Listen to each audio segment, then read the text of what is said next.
के चैनल कहां पर खुलेंगे, चैनल कहां पर बंद होंगे, चैनल क्लोजिंग, ठीक है, एंड ओपनिंग, ठीक है, यहां पर कहां होगा मुझे बताइए। यहां पर केवल नोड ऑफ रेनवियर पर होता है, नॉर पे, नोड ऑफ रेनवियर पे, और इसे अपन साल्टेटरी कंडक्शन का नाम देते हैं, याद रखिए, ठीक है, इसे साल्टेटरी कंडक्शन कहते हैं। अब सवाल है कौन सा ज्यादा फास्टर होता है, ठीक है, कौन सा ज्यादा फास्टर होता है, आइए देखते हैं, ठीक है। अगर ये देखिए, अगर मेरे पास, ये देखिए मेरे पास बच्चों एक एक्सॉन है, देखिए ये मेरे पास एक एक्सॉन है, ठीक है, जो पूरा ही अनमाइलिनेटेड है, ठीक है, इसमें माइलिन शीथ है ही नहीं, ठीक है, ये सारा ही अनमाइलिनेटेड है, इस पे कहीं माइलिन शीथ नहीं है।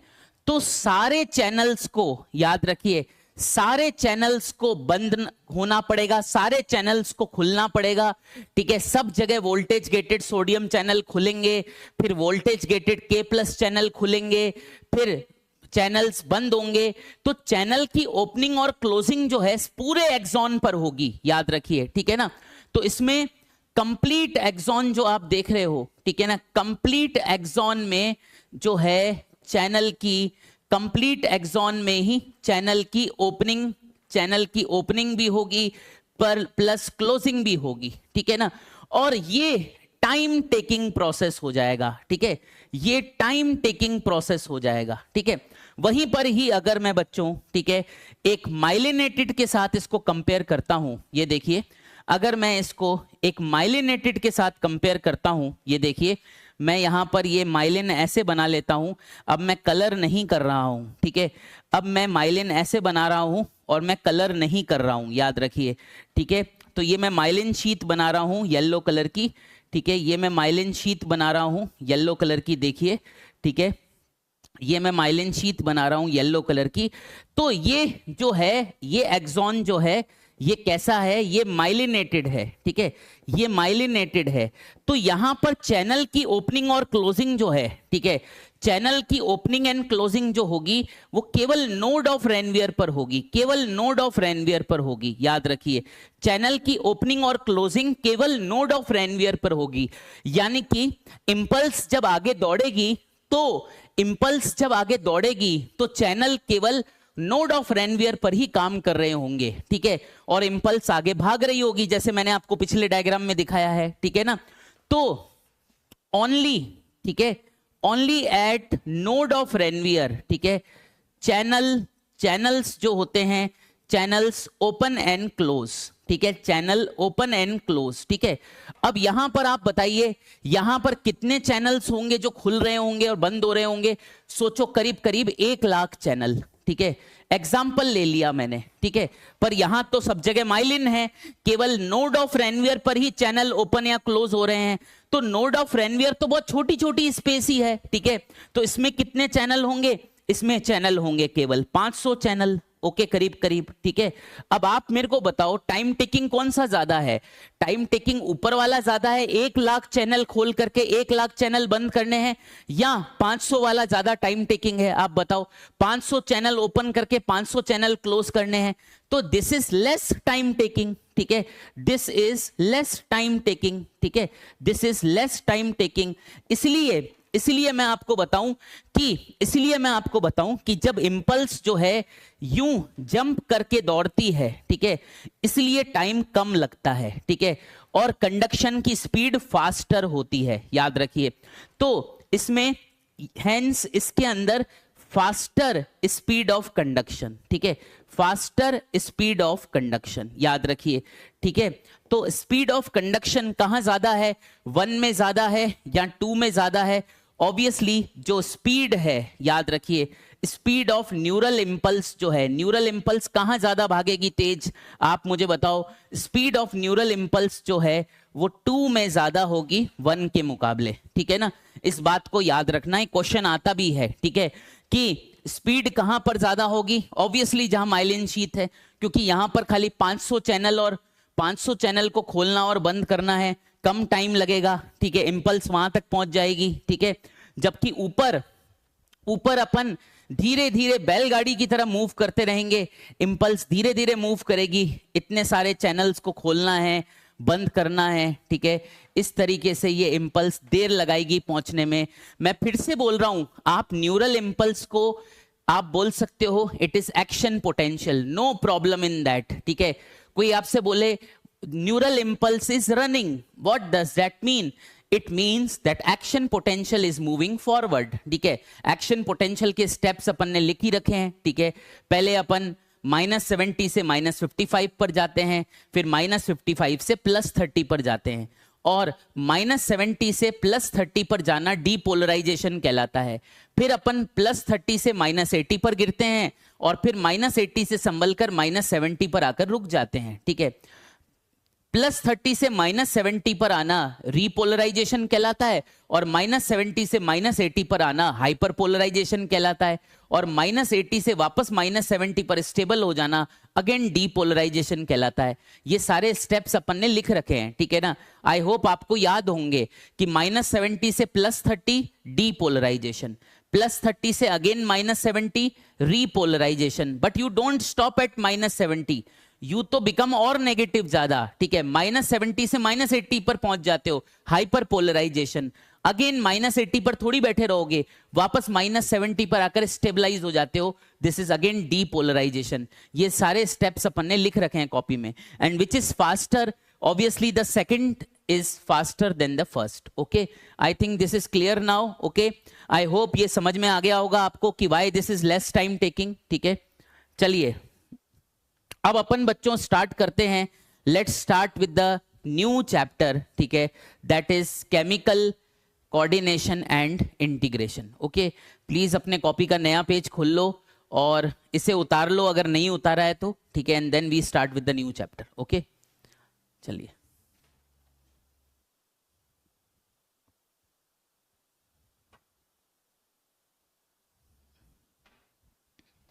थोड़ा पानी पिए।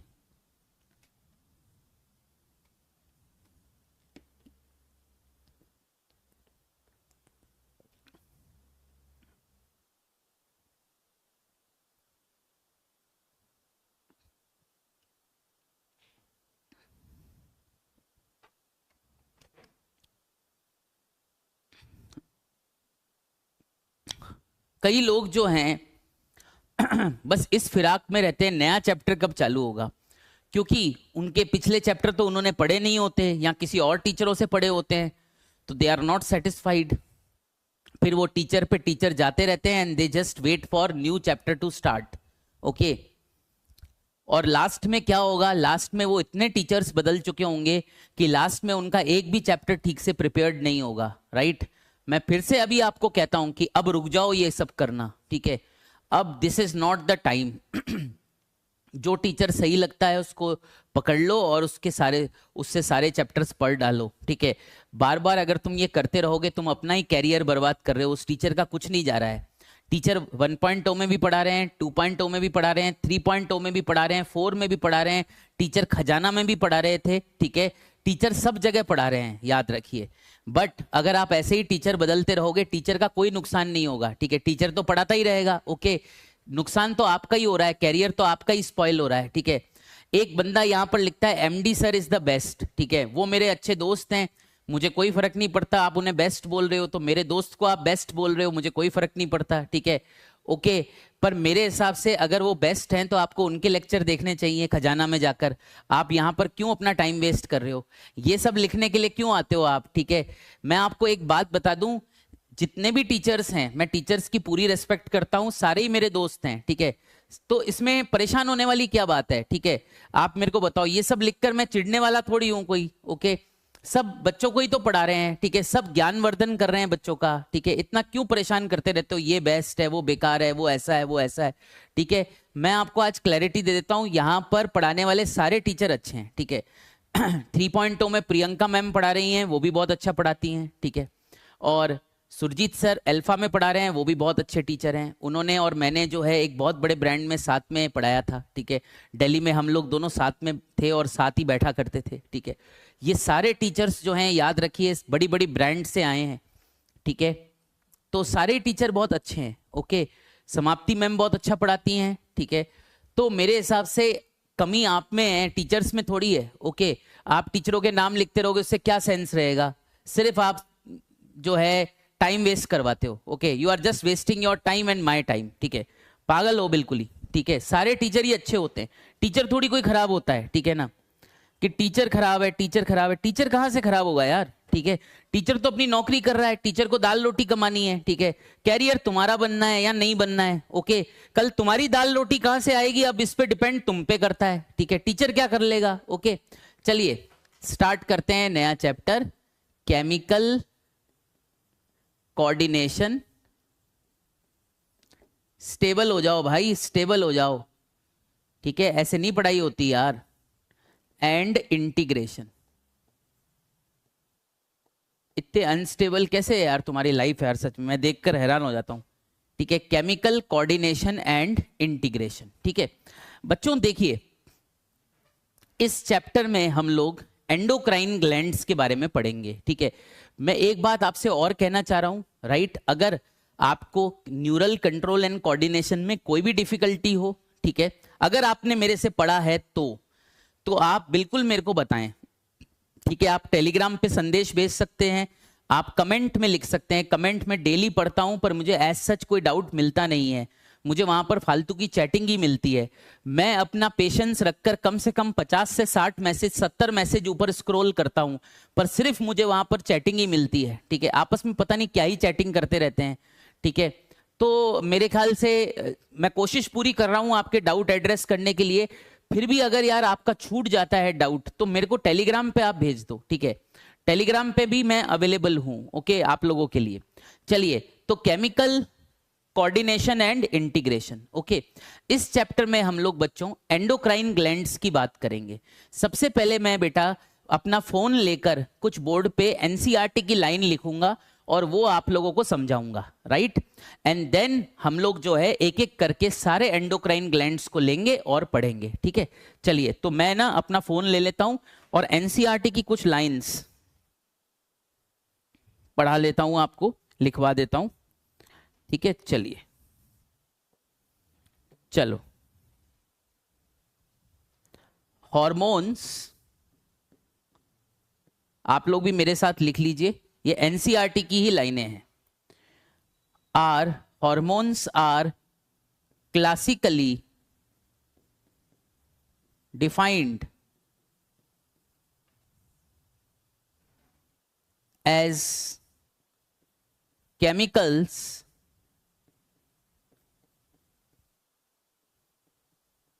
produced by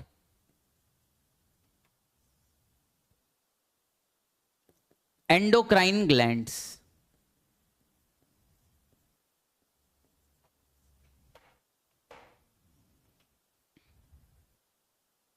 ठीक है, तो सबसे पहली बात क्या है, देखो बेटा, हम लोग जो है क्लासिकल डेफिनेशन के ऊपर जा रहे हैं, हॉर्मोन्स की क्लासिकल डेफिनेशन के ऊपर, जो बहुत पुरानी है, कई सालों से चल रही है, बहुत पुरानी डेफिनेशन। ठीक है, मैं ये नहीं कह रहा कि क्लासिकल डेफिनेशन गलत है, क्लासिकल डेफिनेशन भी सही है, पर अब जो नए साइंटिस्ट आए हैं उन्होंने इस डेफिनेशन के ऊपर भी कुछ पॉइंट ऐड किए हैं, वो भी मैं आप लोगों को बताऊंगा। ठीक है, तो this is very classical definition, very old definition, okay, and we will also add certain points which are new, added by the new scientist. ठीक है, अब देखिए, okay, hormones are classically defined as chemicals produced by endocrine glands. ठीक है बच्चों, आप तो जानते हो, ठीक है, आप तो जानते हो कि जो एंडोक्राइन ग्लैंड्स होती है, याद रखिए, मैंने आपको पढ़ाया था जब अपन एनिमल टिश्यू पढ़ रहे थे। ठीक है, जब अपन एनिमल टिश्यू पढ़ रहे थे तो मैंने आपको बताया था कि एंडोक्राइन ग्लैंड्स जो होती है बच्चों, ठीक है, ये डक्टलेस ग्लैंड होती है, इनमें डक्ट तो होता नहीं है। ठीक है, ये होती है डक्टलेस ग्लैंड, डक्टलेस ग्लैंड, इनमें कोई डक्ट तो होता नहीं है, राइट। ठीक है, तो एक्चुअली क्या होता है, इस ग्लैंड के चारों तरफ एक फ्लूइड होता है। ठीक है, आप इसे टिश्यू फ्लूइड कह सकते हो। ठीक है, इस ग्लैंड के चारों तरफ एक फ्लूइड होता है, आप इसे क्या कह सकते हो, आप इसे टिश्यू फ्लूइड कह सकते हो। ठीक है, इस ग्लैंड के चारों तरफ एक फ्लूइड होता है, आप इसे क्या कह सकते हो, आप इसे टिश्यू फ्लूइड कह सकते हो। ठीक है, आप इसे टिश्यू फ्लूइड कह सकते हो, टिश्यू फ्लूइड कह सकते हो। ठीक है। ग्लैंड के चारों तरफ एक फ्लूइड होता है, आप इसे टिश्यू फ्लूइड कह सकते हो। डन, ओके, एब्सोल्युटली फाइन, ठीक है, ओके। और यहां पर बच्चों, ठीक है, यहां पर एक ब्लड कैपिलरी होती है, ये देखिए यहां पर एक ब्लड कैपिलरी होती है, this is a blood capillary, ठीक है, this is a blood capillary. Obviously blood capillary जो होती है इसमें क्या प्रेजेंट होता है, ब्लड कैपिलरी में क्या प्रेजेंट होता है, ब्लड कैपिलरी में ब्लड प्रेजेंट होता है, इसमें तो कोई दो राय है ही नहीं, ठीक है। अब क्या होता है बच्चों, ठीक है, कि ये जो हमारी एंडोक्राइन ग्लैंड है जो बीच में हमने बनाई है, लेबल कर लेते हैं, ये है एंडोक्राइन ग्लैंड जो बीच में मैंने बनाई है, राइट, ये है एंडोक्राइन ग्लैंड जो बीच में मैंने बनाई है। तो ये जो एंडोक्राइन ग्लैंड होती है ये एक केमिकल बनाती है जिसको हार्मोन कहा जाता है, ठीक है, राइट। कितनी चैटिंग करोगे पागल, साइमा सिस्टर, साइमा सिस्टर, क्या सिस्टर सिस्टर लगा रखा है, सिस्टर सिस्टर सिस्टर, क्या कर रहे हो, करियर खराब हो जाएगा, बंद करो ये चैटिंग। चलो ठीक है, आज की क्लास अभी बंद कर देता हूं मैं, ठीक है, फोन करता हूं बैच मैनेजर को, ठीक है, अभी देखो क्लास बंद हो रही है। हेलो, हेलो मैम, आज की क्लास हम बंद कर रहे हैं बीच में ही। अरे पता नहीं क्या चैटिंग करते रहते हैं, बहुत तंग कर दिया मैम इन्होंने मेरे को।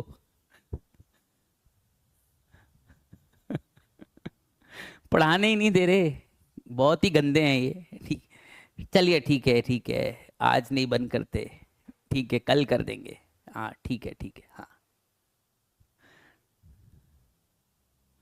बोल रही हैं कल कर देंगे। पढ़ लो, ठीक है, समझे, बंद करो ये बकवास। चलिए, तो मैं ये कह रहा था, ये तो बैच मैनेजर मैडम ने तुम्हें बचा लिया आज मेरे गुस्से से, ठीक है, नहीं तो मरते तुम आज। चलो अब बंद करो, अब मैं तुम्हारी चैटिंग बंद करता हूँ, बहुत हो गया, ऐसे तुम पढ़ने ही नहीं दोगे, पढ़ाने ही नहीं दोगे तुम मेरे को, है ना। चलो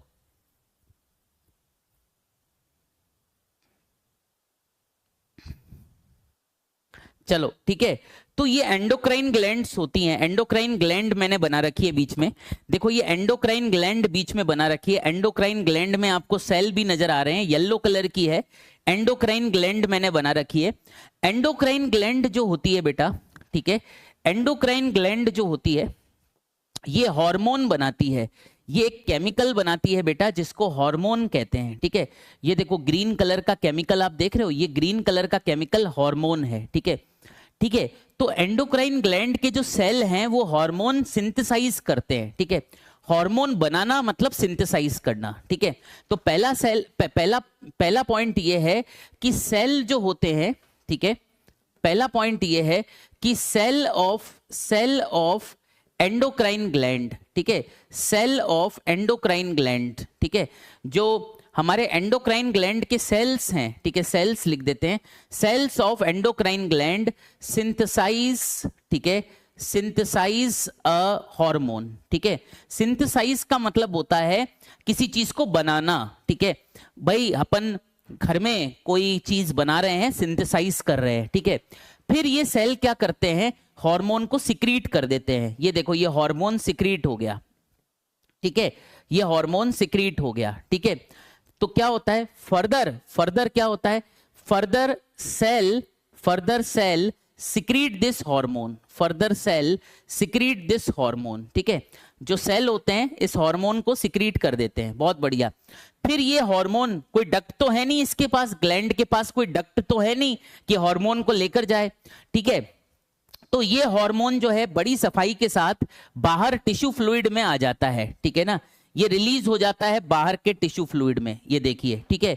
और उसके बाद बेटा ये हार्मोन जो है ये टिश्यू फ्लूइड से ब्लड में एंटर कर जाता है और ब्लड के माध्यम से ये अपने टारगेट ऑर्गन तक पहुंचता है, ठीक है ना, ओके, सिक्रीट दिस हार्मोन, ठीक है, दिस हार्मोन, ठीक है, दिस हार्मोन, ये जो हार्मोन है, this hormone is released, this hormone is released in surrounding tissue fluid, ठीक है, in surrounding tissue fluid, in surrounding tissue fluid, जो टिश्यू फ्लूइड है जो अपन ने व्हाइट कलर का बनाया है, जो ग्लैंड को सराउंड कर रहा है, तो ये हार्मोन जो है इस टिश्यू फ्लूइड में रिलीज कर दिया जाता है, ठीक है। उसके बाद क्या होता है, दिस हार्मोन, ठीक है, दिस हार्मोन, ये जो हार्मोन है, this hormone enters into blood, ठीक है, enters into blood, this hormone enters into blood, ठीक है। ये सारे स्टेप्स हो रहे होते हैं। मैं वहां पर एनसीईआरटी की लाइन को कंटिन्यू कर रहा हूं, ये तो मैंने अपनी मर्जी से समझाने के लिए लिखी थी, वहां मैं आगे कंटिन्यू कर रहा हूं आपके लिए, है ना। समझते भी रहो और लिखते भी रहो, ठीक है। एक मिनट, okay. Produce by endocrine glands and they are, ठीक है, दे आर, यानी हॉर्मोन्स की बात हो रही है, they are released into blood, ठीक है, they are released into blood, ठीक है। अब यहां पर बेटा जो है, यहां पर बेटा इस बात का आप ध्यान रखें, ठीक है, कि यहां पर शॉर्टकट में लिखा हुआ है, ठीक है, पर ऐसा नहीं होता है, याद रखिए। सबसे पहले हार्मोन को रिलीज किया जाता है सराउंडिंग टिश्यू फ्लूइड में, ठीक है, उसके बाद ये हार्मोन ब्लड में चला जाता है, याद रखिए। और ये जानकारी एनिमल टिश्यू में स्ट्रक्चरल ऑर्गेनाइजेशन चैप्टर में जो है, एनिमल टिश्यू में जो ग्लैंड, एंडोक्राइन ग्लैंड दे रखी है, वहां पर ये जानकारी पूरी बखूबी दे रखी है, ठीक है। इस बात का ध्यान रखना। तो कोई भी हार्मोन जो होता है वो पहले सराउंडिंग टिश्यू फ्लूइड में आता है, उसके बाद वो ब्लड में एंटर करता है, ठीक है, ये ऐसा होता है, ठीक है, जैसे अपन ने इसमें बनाया है, ओके। इसके बाद एनसीईआरटी की लाइनें अपन लिख रहे हैं, ठीक है। अगली लाइन लिख रहा हूं, ये तो पहली लाइन हो गई, ये ऊपर वाली तो पहली लाइन हो गई, अब अगली लाइन नीचे लिख रहा हूं, ठीक है, देखिएगा, ठीक है। ब्लड, ठीक है, ब्लड ट्रांसपोर्ट्स, मतलब ये सारा इंफॉर्मेशन एनसीईआरटी में दे रखा है। Blood transports these hormones, blood transports these hormones, ठीक है, to a distant target organ, to a distant target organ, ठीक है। तो जो ब्लड है, ऑब्वियसली ब्लड में हार्मोन आ जाएगा, तो ब्लड जो है इस हार्मोन को अपने टारगेट ऑर्गन तक ले जाएगा। हार्मोन जो है ब्लड के माध्यम से टारगेट ऑर्गन तक पहुंच जाएगा, ठीक है। आगे लिखता हूं,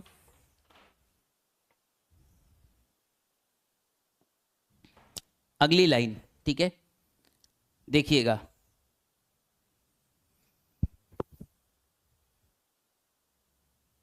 अब जो नई डेफिनेशन है, ठीक है, जो मॉडर्न डेफिनेशन है, वो क्या कहती है, उसमें क्या एक्स्ट्रा पॉइंट है, आइए बताता हूं, ठीक है, ओके।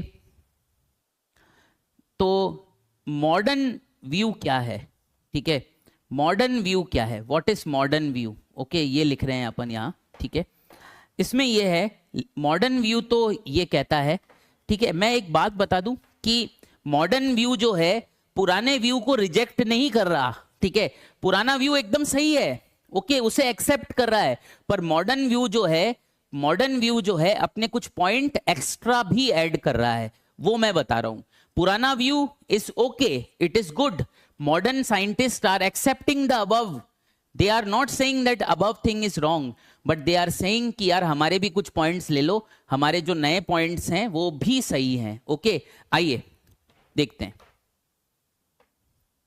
हॉर्मोन्स आर, ठीक है, hormones are non nutrient, hormones are non nutrient chemicals, hormones are non nutrient chemicals which are, ठीक है, which are produced in, which are produced in trace amounts, which are produced in trace amounts, which are produced in trace amounts, and they act as, they act as, they act as intercellular messengers, they act as intercellular messengers, they act as intercellular messengers, ठीक है। आइए अब अपन इस जो modern view है, इसमें जो line लिखी हुई है इसका मतलब समझते हैं। मैं फिर से बता रहा हूं, मॉडर्न व्यू ये नहीं कह रहा कि पुराना व्यू गलत है, वो तो एक्सेप्ट कर रहा है कि पुराने साइंटिस्टों ने सही काम किया है, एकदम सही बातें बताई है। पर जो मॉडर्न साइंटिस्ट हैं वो अपना पॉइंट भी रखना चाहते हैं कि हम जो बता रहे हैं आप वो भी देख लो और ऐड कर लो, ठीक है, तो कंप्लीट हो जाएगा, अपना पूरा मामला सेट हो जाएगा, ठीक है।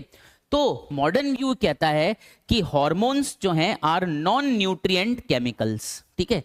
नॉन न्यूट्रिएंट केमिकल्स का क्या मतलब हुआ? नॉन न्यूट्रिएंट केमिकल्स का मतलब ये हुआ कि यहां मैं लिख देता हूं, ठीक है, इधर अपन लिख देते हैं मीनिंग, ठीक है। नॉन न्यूट्रिएंट केमिकल्स का क्या मतलब हुआ? नॉन न्यूट्रिएंट केमिकल्स का क्या मतलब हुआ? इनका मतलब हुआ, नॉन न्यूट्रिएंट केमिकल्स का मतलब हुआ कि हार्मोन जो है बेसिकली, अगर आप हार्मोन खाते हो तो आपको इससे कोई एनर्जी नहीं मिलेगी, याद रखिए, ठीक है, और न ही आपकी बॉडी की ग्रोथ एंड डेवलपमेंट होगी, ठीक है। जैसे अब फॉर एग्जांपल, ठीक है, प्रोटीन्स जो हैं न्यूट्रिएंट्स में आते हैं, प्रोटीन खाएंगे तो एनर्जी भी मिलेगी और बॉडी की ग्रोथ एंड डेवलपमेंट भी होगी। पर हार्मोन जो हैं ऐसे मॉलिक्यूल्स हैं जिनको डायरेक्ट खाने से ना बॉडी की ग्रोथ एंड डेवलपमेंट होती है, ना बॉडी को एनर्जी मिलती है, याद रखिए, ठीक है। तो ऐसे केमिकल्स को नॉन न्यूट्रिएंट केमिकल्स कहा जाता है, ठीक है। यानी कि हॉर्मोन्स जो हैं, हॉर्मोन्स डू नॉट, हॉर्मोन्स, ठीक है, do not provide any energy, do not provide any energy, ठीक है, nor they help directly in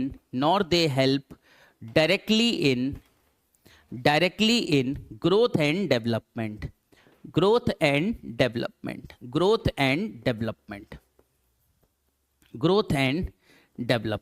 ठीक है।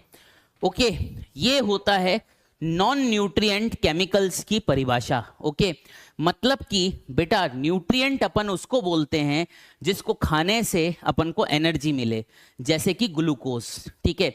ग्लूकोज एक ऐसा न्यूट्रिएंट है जिसका सेवन अपन को एनर्जी देता है, ठीक है। उसी तरह से अपने फैट्स का सेवन, घी का सेवन, ठीक है, हमें एनर्जी देता है, याद रखिए, और बॉडी की ग्रोथ एंड डेवलपमेंट भी करवाता है। ऐसे केमिकल्स को न्यूट्रिएंट कहा जाता है। पर हार्मोन्स वो केमिकल नहीं है जिसका सिरप अगर आप पी लो तो आपकी ग्रोथ एंड डेवलपमेंट हो जाएगी या आपको एनर्जी मिल जाएगी। दोनों में से ये कोई काम नहीं करेगा, याद रखिए, ठीक है। मैं डायरेक्ट की बात कर रहा हूं। देखो, हार्मोन अपना इफेक्ट तो दिखाते हैं, जैसे हार्मोन अपने रिसेप्टर से बाइंड करके कुछ ना कुछ काम तो करते हैं, पर मैं यहां पर रिसेप्टर से बाइंड करके अपना इफेक्ट दिखाने की बात नहीं कर रहा हूं। मैं यहां पर सेवन की बात कर रहा हूं कि अगर मैं आपको हार्मोन का अचार बना के दे दूं तो आपको उससे कुछ मिलेगा? कुछ नहीं मिलेगा, याद रखिए, ठीक है। आपको ना एनर्जी मिलेगी ना ग्रोथ एंड डेवलपमेंट होगा। बात समझ में आया? तो ऐसे केमिकल्स को नॉन न्यूट्रिएंट केमिकल्स कहते हैं। इनका डायरेक्ट सेवन जो है कोई एनर्जी नहीं देता, ग्रोथ एंड डेवलपमेंट भी नहीं करवाता, ठीक है।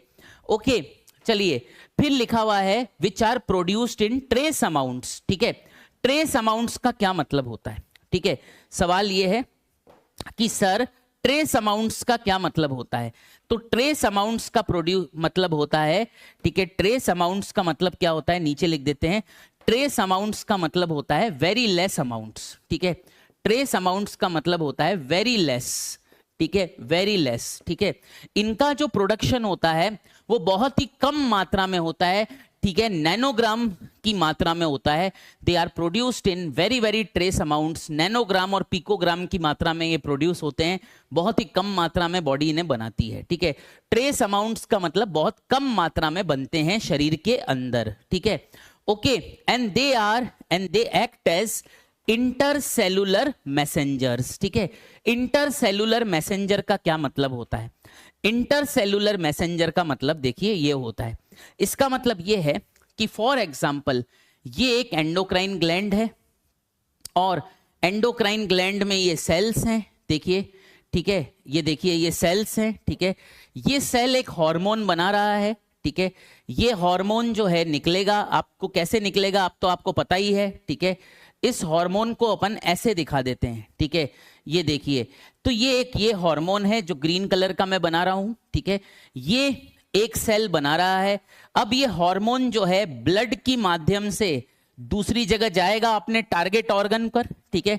ये जो है अपने टारगेट ऑर्गन पर जाएगा, ठीक है ना। ओके, सीधी सी बात है।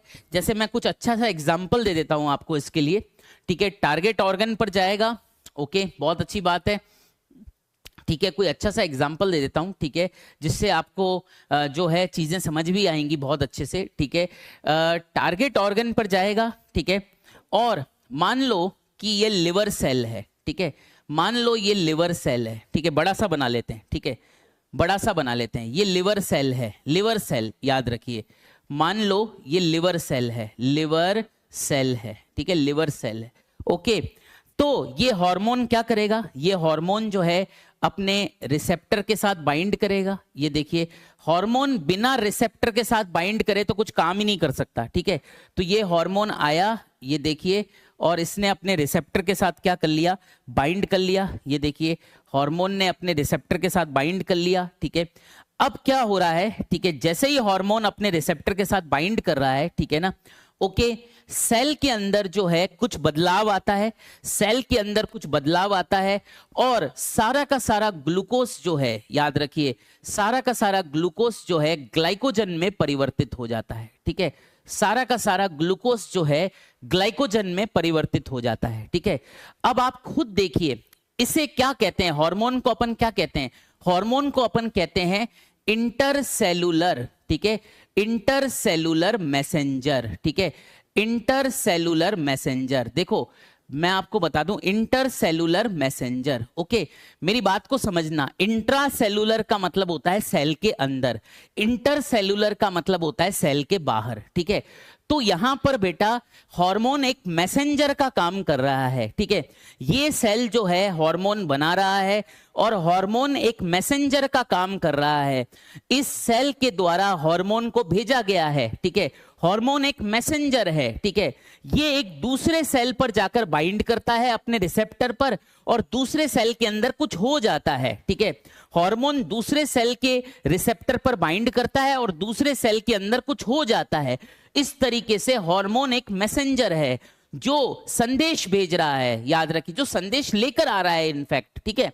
हार्मोन एक मैसेंजर है जो संदेश लेकर आ रहा है, ठीक है। ये सेल जो है, ये वाला सेल जो है, से इसको मैं ए सेल लिख देता हूं, ठीक है।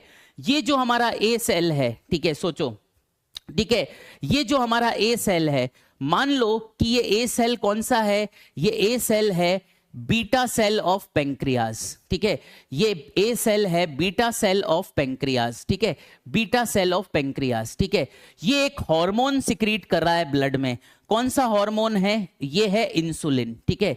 ओके, तो बीटा सेल ऑफ पेंक्रियाज जो है, याद रखिए, बीटा सेल ऑफ पेंक्रियाज जो है कुछ करवाना चाह रहा है लिवर के अंदर।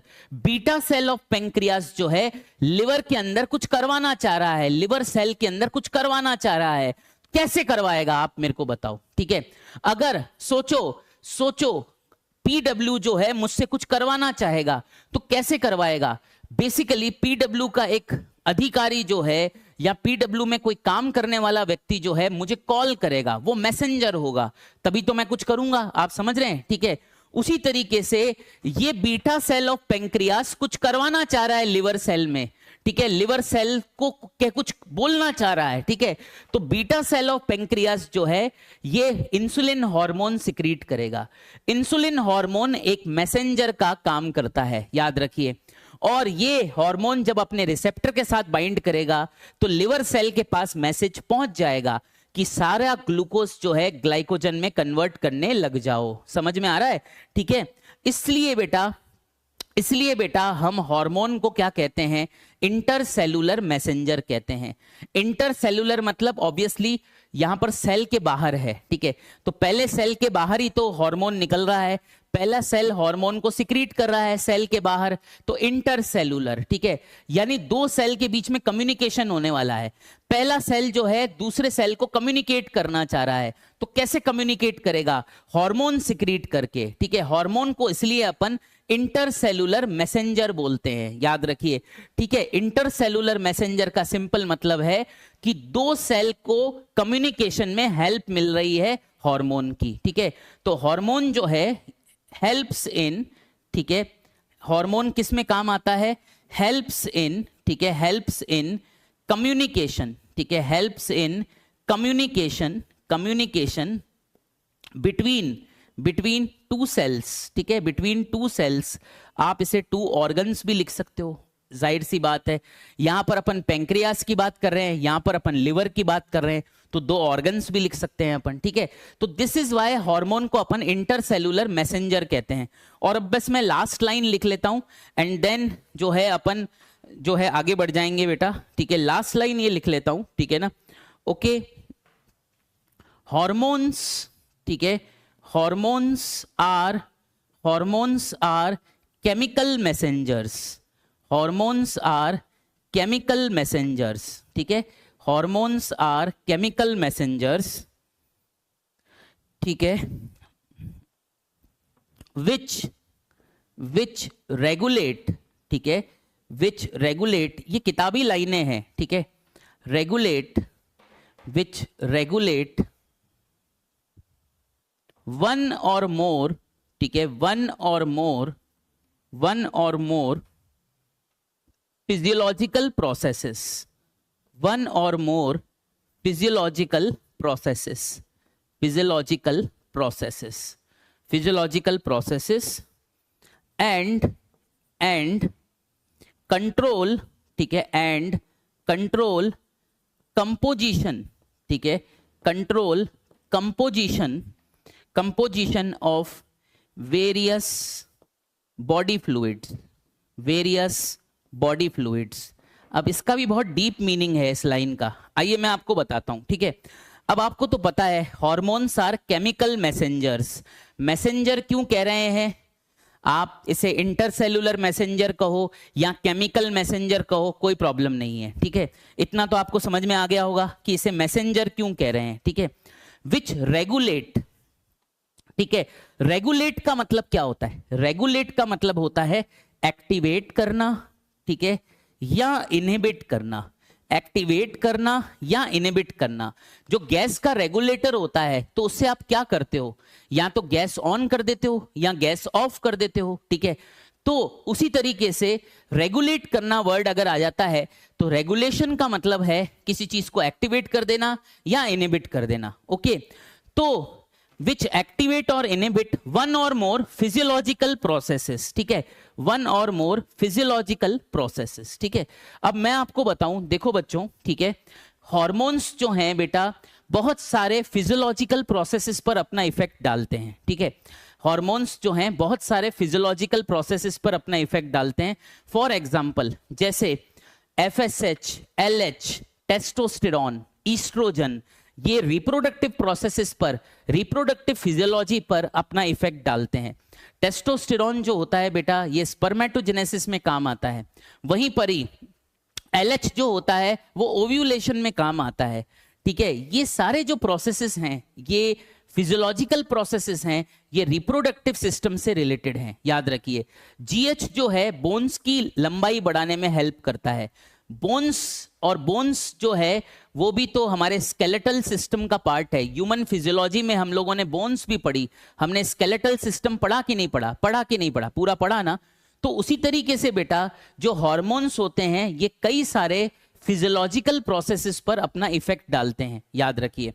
जैसे अब आपने एक हार्मोन पढ़ा था, अगर आपको याद हो, ठीक है, आपको अगर याद हो तो अपन ने पढ़ा था एल्डोस्टेरॉन। एल्डोस्टेरॉन जो होता है बेटा ये निकलता तो एड्रिनल ग्लैंड से है, ठीक है, पर इसका इफेक्ट किडनी पर आता है। ये लेट DCT और कलेक्टिंग डक्ट पर एक्ट करता है और सोडियम का रीएब्जॉर्प्शन ब्लड में करवाता है। अब आप खुद ही देख सकते हो कि हार्मोन जो है कैसे यहां पर यूरिनरी फिजियोलॉजी को इफेक्ट कर रहा है, ठीक है, मतलब कि हमारे किडनी के ऊपर इफेक्ट डाल रहा है। तो हॉर्मोन्स किस पे इफेक्ट डालते हैं, they effect the physiology of our body, they effect the systems of our body, याद रखिए। इसलिए लिखा है कि hormones are chemical messengers which regulate one or more physiological processes, ठीक है। ADH जो होता है ये हाइपोथैलेमस बनाता है और इसका इफेक्ट जो आता है ये हमारे किडनी के ऊपर इफेक्ट डालता है और वाटर कंजर्वेशन में हेल्प करता है। वहीं पर ही बेटा एक हार्मोन होता है प्रोलैक्टिन, जो मिल्क प्रोडक्शन में काम आता है, तो मेमरी ग्लैंड की जो फिजियोलॉजी है उसको अफेक्ट करता है। ऑक्सीटोसिन जो कि चाइल्ड बर्थ में काम आता है और चाइल्ड बर्थ की जो फिजियोलॉजी है उस पर अपना इफेक्ट डालता है। इस तरह हमारे बॉडी की जितनी भी जो है ह्यूमन फिजियोलॉजी है, भले वो डाइजेस्टिव सिस्टम हो, भले वो रेस्पिरेटरी सिस्टम हो, भले वो जो है आपका ब्लड सर्कुलेटरी सिस्टम हो, भले वो यूरिनरी सिस्टम हो, भले वो न्यूरल सिस्टम हो, हार्मोन्स जो हैं अपना इफेक्ट दिखाते ही दिखाते हैं, याद रखिए। जैसे एक हार्मोन है टेस्टोस्टेरॉन, टेस्टोस्टेरॉन को अभी अपन जब पढ़ेंगे तो मैं आपको बताऊंगा कि टेस्टोस्टेरॉन हाइपोथैलेमस पर अपना इफेक्ट दिखाकर कैसे एक सेक्सुअल फीलिंग, सेक्सुअल अर्ज या लिबिडो प्रोड्यूस करता है मेल्स के अंदर, ठीक है। तो इसलिए यहां पर लिखा हुआ है कि हार्मोन्स जो हैं दे रेगुलेट, एक्टिवेट और inhibit one or more physiological processes and control composition of various body fluids. इसका मतलब क्या है? इसका मतलब यह है कि बेटा हार्मोन्स जो हैं बॉडी फ्लूइड्स की कंपोजिशन को रेगुलेट करते हैं। जैसे फॉर एग्जांपल एडीएच ये तय करता है कि ब्लड में प्रॉपर वाटर का अमाउंट है या नहीं, ठीक है। दूसरा एक हार्मोन होता है जिसे अपन कहते हैं पैरेथ हार्मोन। पैरेथ हार्मोन जो है ब्लड कैल्शियम लेवल मेंटेन करता है, याद रखिए। एक हार्मोन होता है insulin, insulin blood glucose level maintain करता है, याद रखिए। Aldosterone blood sodium level maintain करता है। इस तरीके से हार्मोन्स जो हैं बेटा हमारे बॉडी फ्लूइड्स के कंपोजिशन को मेंटेन करते हैं कि हमारे बॉडी फ्लूइड्स में कितने कितने क्या क्या चीजें होनी चाहिए, हार्मोन्स पर ये निर्भर करता है, याद रखिए, ठीक है। तो एक बार पढ़ लेते हैं बेटा, हम एक बार पूरा पढ़ लेते हैं कि अभी हमने स्टार्टिंग में क्या क्या सीखा। हमने बेटा ये सीखा, पहले तो हमने क्लासिकल डेफिनेशन हमने सीखी, क्लासिकल डेफिनेशन हमने सीखी। क्लासिकल डेफिनेशन जो कि पुराने साइंटिस्टों ने दे रखी है और बिल्कुल सही है, एकदम सटीक है, एकदम बढ़िया है। क्लासिकल डेफिनेशन ये कहती है hormones are classically defined as chemicals produced by endocrine glands, produced by endocrine glands. Underline भी करता चला जा रहा हूं। एंडोक्राइन ग्लैंड्स जो होते हैं बेटा डक्टलेस ग्लैंड होते हैं, इनमें कोई डक्ट तो होता नहीं है, ठीक है, ओके। एंडोक्राइन ग्लैंड्स के सेल्स हार्मोन को सिंथेसाइज करते हैं। देखिए एंडोक्राइन ग्लैंड के सेल्स जो है हार्मोन को सिंथेसाइज करते हैं, ठीक है, और फिर इस हार्मोन को सिक्रीट कर देते हैं, बीच में आप देख रहे हैं, ठीक है। फिर ये एंडोक्राइन ग्लैंड जो है हार्मोन को रिलीज करती है सराउंडिंग फ्लूइड में, ठीक है ना। This hormone is released in the tissue fluid, जो सराउंडिंग फ्लूइड होता है आप उसे टिश्यू फ्लूइड भी लिख सकते हो। उसके बाद टिश्यू फ्लूइड से हार्मोन ब्लड में एंटर कर जाता है और ब्लड के माध्यम से ये हार्मोन टारगेट ऑर्गन तक पहुंचता है, ठीक है। लिखा हुआ है released into the blood, blood जो है transports these hormones to distant target organ, ठीक है। ये तो बातें रही क्लासिकल, पुरानी बातें, ठीक है। अब आपको सारी समझ में आ गई होगी। नई बातें क्या है, मॉडर्न व्यू क्या है? तो मॉडर्न साइंटिस्ट ये कहते हैं भैया तुम्हारी पुरानी बातें सारी सही है, पर दो चार पॉइंट हमारे भी एक्सेप्ट कर लो कि hormones are non nutrient chemicals. Non nutrient chemicals का मतलब है इनका सेवन करने से आपको एनर्जी नहीं मिलती, इनका सेवन करने से आपकी बॉडी की ग्रोथ एंड डेवलपमेंट नहीं होती। याद रखिए हार्मोन्स तो रिसेप्टर पर जब बाइंड करेगा तो ही अपना इफेक्ट दिखाएगा। हार्मोन को खाने से आपको कोई एनर्जी नहीं मिलेगी, उससे आपकी बॉडी की ग्रोथ एंड डेवलपमेंट डायरेक्ट खाने से तो नहीं होगी, याद रखिए।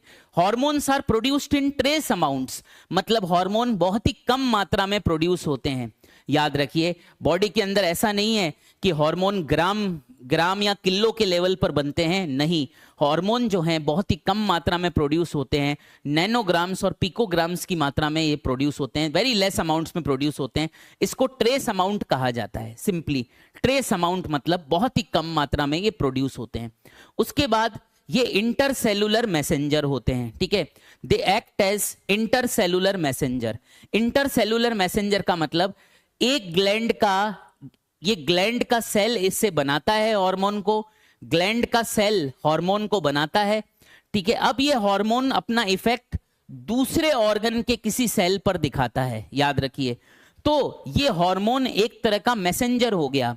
ये जो हमारा बीटा सेल ऑफ पेंक्रियास जो है कुछ करना चाह रहा था, तो इसने हार्मोन सिक्रीट कर दिया।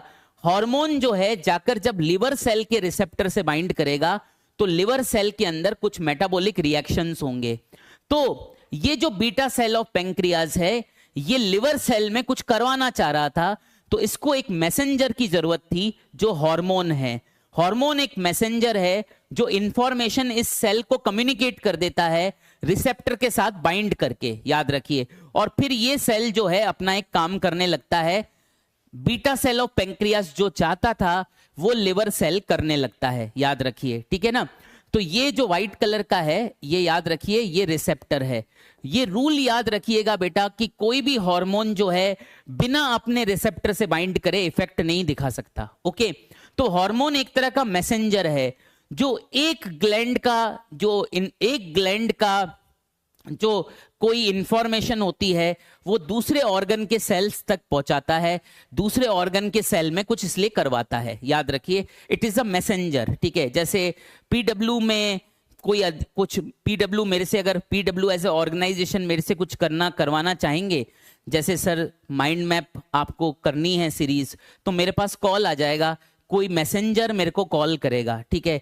तो इस तरह जो पीडब्ल्यू के ओनर हैं, ठीक है, वो अगर हमसे कुछ करवाना चाहते हैं तो वो मैसेंजर की सहायता लेते हैं। मैसेंजर हमको फोन करता है या हमारे पास आता है और हमें वो बात कम्युनिकेट कर देता है कि हमें क्या करना है और हम करने लग जाते हैं। तो PW is the endocrine gland, okay, messenger is that person, okay, who is calling me, and liver cell is me who is doing something, okay, like this, okay, इसको ऐसे मान सकते हैं, okay। तो ये बेटा हॉर्मोन्स के बारे में बेसिक इंफॉर्मेशन है, ठीक है, कि हॉर्मोन्स जो होते हैं आपके किसी किसी फिजियोलॉजिकल प्रोसेस को एक्टिवेट कर देते हैं, किसी किसी फिजियोलॉजिकल प्रोसेस को बंद करवा देते हैं, याद रखिए। और ये आपके बॉडी फ्लूइड्स की केमिकल कंपोजिशन को कंट्रोल करते हैं, ठीक है ना। बॉडी फ्लूइड यानी ब्लड में कितना कैल्शियम है, ब्लड में कितना सोडियम है, ब्लड में कितना वाटर है, ब्लड में कितना ग्लूकोज है, ये हार्मोन की हेल्प से ही कंट्रोल होता है, याद रखिए, ठीक है, ओके।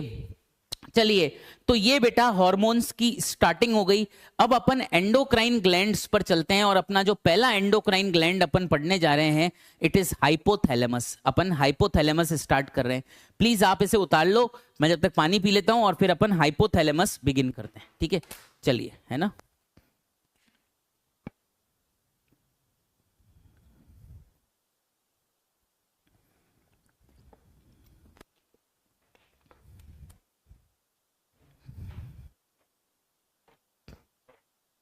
चलो कर लो चैटिंग।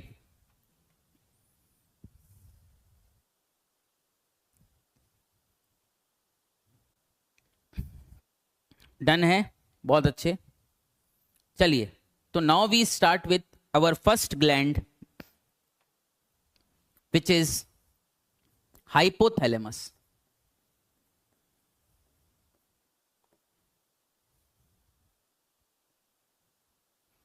ठीक है बच्चों, ओके। हम 3:10 पर फ्री होंगे आज, तो बीच में छुट्टी छुट्टी छुट्टी छुट्टी के नारे मत लगाओ। तुम्हें जाना है तो तुम चले जाओ, क्यों हमें परेशान करते हो, ओके राइट। तो चलो हाइपोथैलेमस बिगिन करते हैं। सबसे पहले हाइपोथैलेमस कहाँ पाया जाता है? हाइपोथैलेमस जो है it is a part of brain,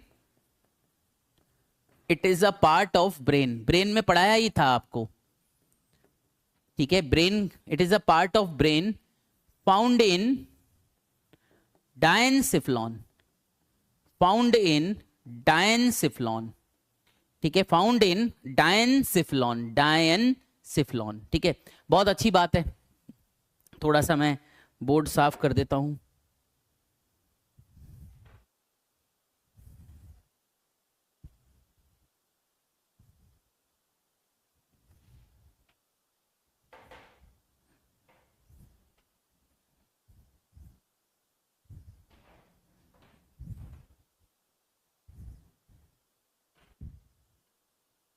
देखिए, बच्चों ये देखिए, ये है आपका हाइपोथैलेमस, ठीक है, ये है आपका हाइपोथैलेमस। ध्यान से देखना, ये येलो कलर का जो मैंने बनाया है ये है आपका हाइपोथैलेमस फॉर एग्जाम्पल, ठीक है। तो दिस इज योर हाइपोथैलेमस। ये है आपका हाइपोथैलेमस, ठीक है। फोकस करना हर चीज के ऊपर, ओके।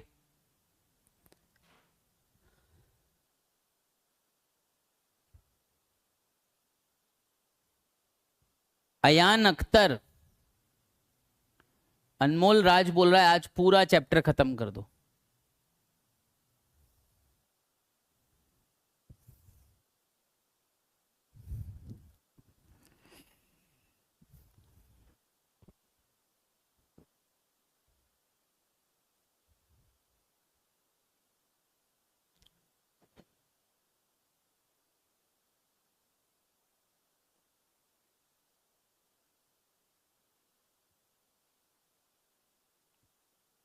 चलिए, तो हाइपोथैलेमस पढ़ना चालू करते हैं। देखो यहां नीचे की तरफ पहले डायग्राम पूरा बना लेता हूं। यहां नीचे की तरफ जो है पूरा डायग्राम बना लेते हैं। नीचे की तरफ ये ऐसे बनाकर, और इस तरफ जो है ऐसे कंप्लीट कर लेते हैं, यूं कर लेते हैं, ठीक है। लाइन बीच में खींच लेते हैं ऐसे करके, यूं, ठीक है। अब नीचे जो है आपको पिट्यूटरी ग्लैंड दिख रही है, ठीक है। नीचे जो है आपको पिट्यूटरी ग्लैंड दिख रही है, नीचे जो है आपको पिट्यूटरी ग्लैंड दिख रही है, ठीक है। पिट्यूटरी ग्लैंड जो होती है इसमें अमूमन 3 पार्ट्स होते हैं। डिटेल में तो जब पिट्यूटरी ग्लैंड पर आएंगे तो डिटेल में पढ़ेंगे। पिट्यूटरी ग्लैंड में अमूमन 3 पार्ट्स होते हैं, ठीक है। ये वाला पार्ट जो है याद रखिए, ठीक है, ये वाला पार्ट, ये वाला पार्ट और ये वाला पार्ट देखिएगा, ठीक है, ओके। तो इस वाले पार्ट को अपन एंटीरियर पिट्यूटरी कहते हैं, ठीक है। इस वाले पार्ट को अपन एंटीरियर पिट्यूटरी कहते हैं, ओके। बीच वाले पार्ट को अपन इंटरमीडिएट लोब ऑफ पिट्यूटरी कहते हैं। बीच वाले पार्ट को अपन इंटरमीडिएट लोब ऑफ पिट्यूटरी कहते हैं, ठीक है। और इधर वाले पार्ट को अपन पोस्टीरियर पिट्यूटरी कहते हैं, इसे अपन पोस्टीरियर पिट्यूटरी कहते हैं, ओके। ये तो अपन डिटेल में पढ़ेंगे ही आगे, पिट्यूटरी ग्लैंड जब आएगी, ठीक है। इसको थोड़ा सा मैं थोड़ी सी और वाइड कर देता हूं क्योंकि मेरे को थोड़ी सी और जगह चाहिए। ये देखिए, ठीक है, ये देखिए। अब सवाल है बच्चों कि हाइपोथैलेमस में क्या पाया जाता है, ठीक है। हाइपोथैलेमस में बच्चों, ठीक है, इस साइड की पहले बात कर रहा हूं मैं, इस तरफ की देखिए, है ना, एक तरफ देखिए। तो हाइपोथैलेमस में बच्चों ऐसे करके, ये देखिए मैं कुछ बना रहा हूं, ठीक है, ऐसे करके, ये देखिए। तो हाइपोथैलेमस में बेटा क्या पाया जाता है, हाइपोथैलेमस में न्यूक्लियाई पाए जाते हैं। याद रखिए, एक न्यूक्लियाई क्या होता है, पहले पहले मैंने आपको ब्रेन जब स्टार्ट करा था तब मैंने आपको बताया था कि न्यूक्लियाई जो है it is cluster of many cell bodies of neuron, ठीक है। तो ये देखिए, ये जो आपको दिख रहा है, ये जो आपको यहां पर दिख रहा है, ये एक न्यूक्लियाई है, ठीक है। ये जो आपको दिख रहा है इसको लेबल कर देते हैं, ये पूरा एक न्यूक्लियाई है, ठीक है, ये एक न्यूक्लियाई है, ओके। तो मैं यहां पर लिखता हूं आप लोगों के लिए, समझते भी जाइए लिखते भी जाइए कि हाइपोथैलेमस जो है, ठीक है, हाइपोथैलेमस जो है कंटेन्स, हाइपोथैलेमस जो है कंटेन्स, ठीक है, न्यूक्लियाई, ठीक है। हाइपोथैलेमस जो है कंटेन्स न्यूक्लियाई, ठीक है, ओके। सीधी सी बात है, ठीक है। न्यूक्लियाई क्या होता है, याद रखिए, न्यूक्लियाई क्या होता है, nuclei is a cluster of, ठीक है, it is a cluster of cytons, cluster of cytons और cell bodies of many neurons, of many neurons, ठीक है। तो जो न्यूक्लियाई होता है उसमें एक न्यूक्लियाई में बहुत सारे सेल बॉडी आते हैं, न्यूरॉन के सेल बॉडी, याद रखिए, ठीक है। तो कई सारे न्यूरॉन्स के सेल बॉडी का जो गुच्छा बनता है उसे अपन न्यूक्लियाई कहते हैं, इस बात का ध्यान रखना। बहुत सारे न्यूरॉन्स हैं, उनकी केवल सेल बॉडीज एकत्रित होकर क्या बनाती है, न्यूक्लियाई बनाती है, ठीक है। और बेटा ये जो सेल बॉडी है, याद रखिए न्यूक्लियाई के अंदर ये ही है वो जगह जो हार्मोन बनाने वाला सेल का स्ट्रक्चर है, याद रखिए, ठीक है ना। तो ये जो सेल बॉडीज हैं, याद रखिए, ठीक है, ध्यान से देखिएगा जो मैं वर्ड लिख रहा हूं, जो मैं लाइन लिख रहा हूं, ठीक है। दीज सेल बॉडीज, ठीक है, दीज सेल बॉडीज, ठीक है, of these cell bodies of neurons, these cell body of neurons, ठीक है, synthesize these cell bodies of neurons, synthesize and secrete, synthesize and secrete, ठीक है, releasing hormones, synthesize and secrete releasing hormones, ठीक है, synthesize and secrete releasing hormones and releasing hormones and inhibitory hormones, ठीक है, releasing hormones and inhibitory hormones, ठीक है, and inhibitory hormones, ठीक है। तो ये जो सेल बॉडीज हैं, इस न्यूक्लियाई के अंदर जो बहुत सारी सेल बॉडीज हैं, ये कुछ हॉर्मोन्स बनाती हैं जिनको रिलीजिंग हॉर्मोन्स या इनहिबिटरी हॉर्मोन्स कहा जाता है, ठीक है, ओके। अच्छा, अब क्या होता है, ये हॉर्मोन्स बनाकर अपने पास तो रखती नहीं है, ठीक है। तो इन न्यूक्लियाइज के ये हो गए एक्सॉन्स, ठीक है ना, इन न्यूक्लियाइज के ये हो गए एक्सॉन्स, ठीक है। याद रखना बच्चों, न्यूक्लियाई में एक्सॉन्स को काउंट नहीं करते, nuclei is a cluster of साइटॉन्स only, ठीक है। पर अगर न्यूरॉन होगा तो उसका एक्सॉन भी तो होगा, केवल साइटॉन थोड़ी होगा, एक्सॉन भी होगा, तो वो एक्सॉन भी अपन बना रहे हैं, दिखा रहे हैं, ठीक है, दिख रहा है, बहुत अच्छी बात है, ठीक है। अब क्या है यहां पर नीचे की तरफ, क्या है, नीचे की तरफ है आपकी ब्लड कैपिलरीज, ठीक है, नीचे की तरफ है आपकी ये ब्लड कैपिलरीज, ठीक है।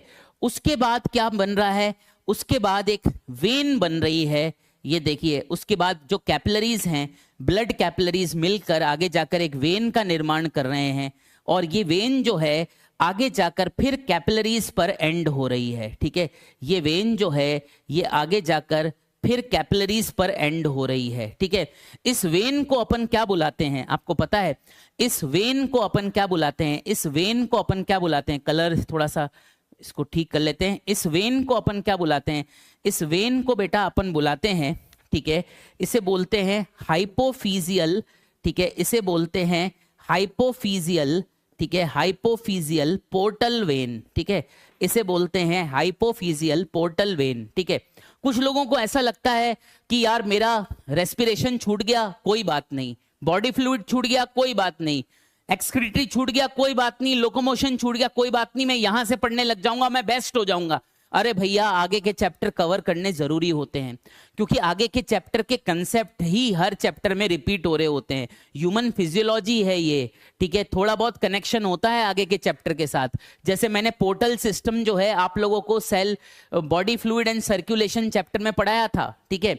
अब आप ये देखिए, अब आप ध्यान से देखिएगा, ध्यान से देखिएगा, ठीक है, होता क्या है, ध्यान से देखिएगा, ये सेल बॉडीज जो हैं, जो कि न्यूक्लियाई का पार्ट है, ये हार्मोन बनाती हैं, ये देखिए, ये हार्मोन बनाती है।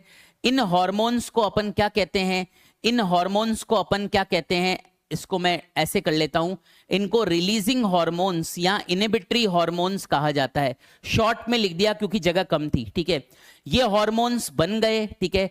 अब ये सेल बॉडियां क्या करती है, न्यूरॉन की सेल बॉडियां या साइटॉन इन हार्मोन्स को जो है एक्सॉन में रिलीज कर देती है, और एक्सॉन के माध्यम से, ये देखिए, एक्सॉन के माध्यम से ये हार्मोन्स जो हैं ब्लड कैपिलरी के ब्लड में एंटर कर जाते हैं, ऐसे करके, ये देखिए, ओके।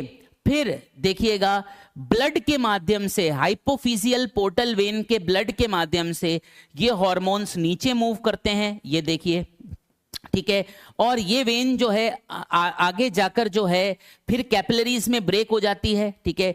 और फाइनली ये जो हॉर्मोन्स हैं ब्लड के हेल्प से, ठीक है, पहुंच जाते हैं कहां पर, एंटीरियर पिट्यूटरी में, ठीक है, ऐसे करके। तो ऐसा काम होता है, ये देखिएगा। देखो मैं फिर से बोलता हूं, हाइपोथैलेमस में कुछ न्यूक्लियाई होते हैं जो हॉर्मोन्स को सिंथेसाइज एंड सिक्रीट करते हैं। जाहिर सी बात है, न्यूक्लियाई का मतलब होता है बहुत सारी सेल बॉडीज, याद रखिए। सेल बॉडी न्यूरॉन का ही पार्ट है, ठीक है। एक बात मैं और क्लियर कर देता हूं, ठीक है। ये जो हाइपोथैलेमस में न्यूरॉन्स हैं, याद रखिए, ये जो हाइपोथैलेमस में न्यूरॉन्स हैं इनको क्या बुलाते हैं, ये जो हाइपोथैलेमस में न्यूरॉन्स हैं इनको क्या बुलाते हैं, इनको न्यूरोसिक्रीटरी सेल्स कहा जाता है, ठीक है। इनको न्यूरोसिक्रीटरी सेल्स कहा जाता है, इनको न्यूरोसिक्रीटरी सेल्स कहा जाता है, याद रखिए। तो इधर मैं लिख देता हूं कि हाइपोथैलेमिक न्यूरॉन्स जो होते हैं, याद रखिए, हाइपोथैलेमिक न्यूरॉन्स जो होते हैं, जिनकी मैं बात कर रहा हूं, सारे न्यूरॉन्स की नहीं, मैं उन न्यूरॉन्स की बात कर रहा हूं जो हार्मोन बना रहे हैं, ठीक है ना। उनको अपन क्या कहते हैं, उनको अपन न्यूरोसिक्रीटरी सेल्स कहते हैं, ठीक है। उनको अपन क्या कहते हैं, उनको अपन न्यूरोसिक्रीटरी सेल्स कहते हैं, उनको अपन न्यूरोसिक्रीटरी सेल्स कहते हैं। ओके, तो सबसे पहले हार्मोन बनाता कौन है, हार्मोन बनाता है न्यूक्लियाई। न्यूक्लियाई में सेल बॉडीज का गुच्छा आ जाता है, सारी की सारी न्यूक्लियाई में सेल बॉडीज आ जाती हैं। सेल बॉडी या साइटोन न्यूरॉन का ही पार्ट होते हैं, तो हार्मोन बनता है सेल बॉडी के अंदर। ओके, तो nuclei is the source of all the जो है हाइपोथैलेमिक हार्मोन्स, ठीक है। अभी अपन किन हार्मोन्स की बात कर रहे हैं, अभी अपन बात कर रहे हैं रिलीजिंग हार्मोन्स की और इनहिबिटरी हार्मोन्स की। अभी अपना फोकस इस पे है, but this is not all, ये पूरा कंप्लीट नहीं हुआ है। अभी अपन कल और भी बात करेंगे, चिंता मत करिए, पर अभी फिलहाल अपन रिलीजिंग हार्मोन्स और इनहिबिटरी हार्मोन्स के बारे में चर्चा कर रहे हैं, ठीक है। तो इन सेल बॉडियों ने हार्मोन बना दिया, ठीक है। अब ये हार्मोन जो है एक्सॉन के माध्यम से, ये जो छोटे छोटे एक्सॉन हैं इनके माध्यम से फाइनली ब्लड में एंटर कर जाता है। आप यहां पर देख सकते हो बच्चों, ठीक है, आप यहां पर देख सकते हो कि यहां पर कुछ ब्लड कैपिलरीज हैं, ठीक है, यहां पर कुछ ब्लड कैपिलरीज हैं, ये देखिए। तो ब्लड कैपिलरीज के ब्लड में हार्मोन एंटर कर गया। फिर ये हार्मोन ब्लड के माध्यम से, बीच में कौन सी वेन है, हाइपोफिजियल पोर्टल वेन, ठीक है, इस वेन के माध्यम से जो है ये हार्मोन एंटीरियर पिट्यूटरी तक पहुंचता है। याद रखिए, जो पोर्टल सिस्टम होता है, अगर आपको याद आ रहा हो तो पोर्टल सिस्टम मैंने आपको पढ़ाया था कि पोर्टल सिस्टम जो है एक ऑर्गन से दूसरे ऑर्गन तक डीऑक्सीजनेटेड ब्लड लेकर जाता है, पर उस ब्लड के अंदर कुछ खास बातें भी होती हैं, कुछ न्यूट्रिएंट्स होते हैं, कुछ हार्मोन्स होते हैं। तो यहां पर ये जो हाइपोफिजियल पोर्टल वेन है, ये डीऑक्सीजनेटेड ब्लड हाइपोथैलेमस से एंटीरियर पिट्यूटरी तक ले जा रही है। ब्लड तो डीऑक्सीजनेटेड है, पर ब्लड में एक बहुत यूजफुल चीज है जिसे हार्मोन कहा जाता है, याद रखिए, ठीक है। तो इसको मैं अगले पेज पर लिख लेता हूं, देखिएगा, ठीक है, या फिर इसको मैं यहीं पर ही लिख लेता हूं पॉइंट वाइज, यहां पर थोड़ी जगह है, ठीक है। पहला पॉइंट आपका ये हो गया, दूसरा पॉइंट आपका ये हो गया, तीसरा पॉइंट आपका ये हो गया, ठीक है, ये सारे पॉइंट लिख रहे हैं। फोर्थ पॉइंट यहां पर लिखता हूं, ठीक है, ये देखिए, द रिलीजिंग हार्मोन्स, ठीक है, द रिलीजिंग हार्मोन्स, ठीक है, द रिलीजिंग हार्मोन्स, ठीक है, और inhibitory hormones, the releasing hormones और इनहिबिटरी हार्मोन्स, ठीक है, इनहिबिटरी हार्मोन्स एंटर, ठीक है, एंटर इनटू ब्लड, ठीक है, एंटर इनटू ब्लड, ठीक है, of, enter into blood of hypophyseal enter into blood of hypophyseal portal when, ठीक है, एंड रीच, या हाइपोथैलेमिक हार्मोन्स कहां पहुंचते हैं, ये हाइपोथैलेमिक हार्मोन्स एंटीरियर पिट्यूटरी में पहुंचते हैं, एंड रीच एंटीरियर पिट्यूटरी, ठीक है, and reach anterior pituitary, and reach anterior pituitary. Okay, इस बात का ध्यान रखना। अच्छा, एक बात और, ठीक है, एक बात और बता देता हूं, ठीक है, कि बच्चों एंटीरियर पिट्यूटरी और इंटरमीडिएट लोब ऑफ पिट्यूटरी, यहां पर मैंने अलग अलग बनाया है। एंटीरियर पिट्यूटरी और इंटरमीडिएट लोब ऑफ पिट्यूटरी मैंने अलग अलग बनाया है, बेशक अलग अलग बनाया है, पर ये दोनों जो होते हैं याद रखिए साथ ही अटैच्ड होते हैं, ऐसे एनसीईआरटी कहती है। यहां तो मैंने सेग्रीगेट करके बनाया है ताकि आपको शुरू शुरू में समझ में आ जाए कि पिट्यूटरी ग्लैंड के मेन कितने पार्ट्स होते हैं, 3 पार्ट्स होते हैं, ठीक है। But you have to remember कि एंटीरियर पिट्यूटरी और इंटरमीडिएट लोब ऑफ पिट्यूटरी जो है ये मर्ज्ड ही होता है, याद रखिए। और एंटीरियर पिट्यूटरी बहुत बड़ा पार्ट होता है, इंटरमीडिएट लोब ऑफ पिट्यूटरी बहुत छोटा पार्ट होता है। तो ये जो इंटरमीडिएट लोब ऑफ पिट्यूटरी है ये एंटीरियर पिट्यूटरी के साथ मर्ज्ड ही पाया जाता है। इस बात को आपको ध्यान रखना है, जब पिट्यूटरी ग्लैंड पढ़ाऊंगा तब ये पॉइंट आएगा, ठीक है। तो ये जो ऊपर हाइपोथैलेमिक हार्मोन्स एंटीरियर पिट्यूटरी में आ रहे हैं, बिल्कुल आ रहे हैं, पर जो इंटरमीडिएट लोब ऑफ पिट्यूटरी है वो एंटीरियर पिट्यूटरी के साथ मर्ज्ड ही है। और इंटरमीडिएट लोब ऑफ पिट्यूटरी बहुत ही छोटा होता है, इसका अपना कोई बहुत बड़ा अस्तित्व नहीं होता। मेन तो एंटीरियर पिट्यूटरी का अस्तित्व होता है, इंटरमीडिएट लोब ऑफ पिट्यूटरी तो एंटीरियर पिट्यूटरी के साथ ही मर्ज पाया जाता है। तो एक हाइपोथैलेमिक हार्मोन जो है इंटरमीडिएट लोब ऑफ पिट्यूटरी के पास भी पहुंचता है, जो मैं लेटर ऑन आपको बताऊंगा, ठीक है। तो आपको यह ध्यान रखना है कि जो anterior pituitary and intermediate lobe of pituitary है ये आपस में मर्ज ही पाए जाते हैं, ठीक है। यहां मैंने अलग अलग करके बताया है जस्ट टू एक्सप्लेन कि आप पहली बार पढ़ रहे हो तो आपको समझ में आए, ठीक है। ओके, तो रिलीजिंग हार्मोन्स और inhibitory hormones enter into the blood of hypophyseal portal when, ठीक है, एंड रीच एंटीरियर पिट्यूटरी, ठीक है। ब्रैकेट में लिख देता हूं या कॉमा स्लैश करके लिख देता हूं, इंटरमीडिएट लोब ऑफ पिट्यूटरी,